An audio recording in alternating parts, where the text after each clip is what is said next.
আমরা এটা করেছি, নিশ্চয়ই আপনারা দেখতে পাচ্ছেন যে জুরাসিক পার্কের আদলে তৈরি হয়েছে পূজা মণ্ডপটা। জুরাসিক পার্কের কথা সবাই জানে যে 1993-তে স্টিভেন স্পিলবার্গের যে চলচ্চিত্র জুরাসিক পার্ক সারা বিশ্বে একটা আলোড়ন সৃষ্টি করেছিল, প্রচুর পরিমাণে অ্যাওয়ার্ড পেয়েছিল। সেইটার আদলে আমরা মণ্ডপটা তৈরি করেছি। এইটা হচ্ছে বাচ্চাদের একটা বিশেষ আকর্ষণ। শুধু বাচ্চা বলা না, বাচ্চা থেকে শুরু করে বিভিন্ন বয়সে কিন্তু প্রত্যেকের কাছেই কিন্তু একটা বিশেষ আকর্ষণ হচ্ছে কি জুরাসিক পার্ক।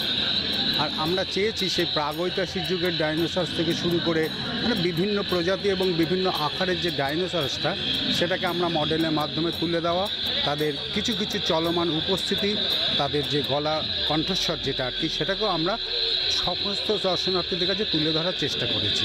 মূলত কিন্তু আমি আবারও বলছি, বাচ্চাদের একটা বিশেষ আকর্ষণ, এবং এখনও পর্যন্ত যত দর্শনার্থী আমাদের এখানে মণ্ডপ দেখে গেছেন, তারা কিন্তু প্রত্যেকে উচ্ছ্বসিত, প্রশংসা করে গেছেন আমাদের এই পূজা মণ্ডপে। আমরা চেষ্টা করেছি হচ্ছে চন্দননগরের আলোক শিল্পীদের দ্বারা আলোকসজ্জা এবং সাউন্ড এফেক্টের মাধ্যমে পুরো পরিবেশটাকে একটা জীবন্ত করে তোলবার জন্য।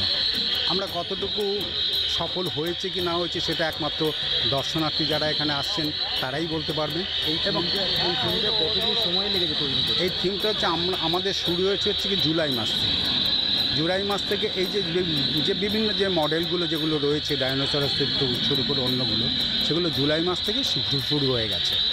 তারপর আমরা এটাকে ইনস্টল করেছি।